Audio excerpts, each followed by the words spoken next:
പള്ളിയിലേക്ക് പോകുന്നില്ല. കാരണം ആക്റ്റീവ ഇല്ല, ബൈക്കില്ല. അതാ എന്താണോ നീ പള്ളിയിൽ ജമാഅത്തിന് പോകാത്തത്? അവിടെ പാർക്കിങ്ങിന് സൗകര്യമില്ല. എവിടെ? സ്വന്തം വീടിൻ്റെ തൊട്ടപ്പുറത്തുള്ള പള്ളിയിൽ പാർക്കിംഗ് ഇല്ലാത്തതുകൊണ്ട് ജമാഅത്തിന് പോകാത്ത പുതിയ ലിബറൽ കാലത്താണ് നമ്മൾ ജീവിക്കുന്നത്. നമ്മൾ പരലോകത്തെക്കുറിച്ച് പഠിക്കണം.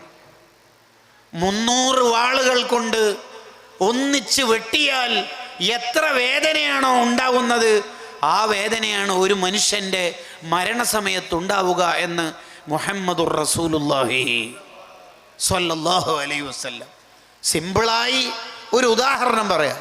നമ്മുടെ തള്ളവിരലെടുക്കുക, എന്നിട്ട് ഈ തള്ളവിരലിൻ്റെ ഉള്ളിലേക്ക് ഒരു മൂർച്ചയുള്ള ആണി അടിച്ച് കയറ്റിയാൽ എത്ര വേദന ഉണ്ടാവും? നല്ല വേദന ഉണ്ടാവും. എന്താ കാരണം? ഗ്യാപ്പില്ലാത്ത സ്ഥലത്ത്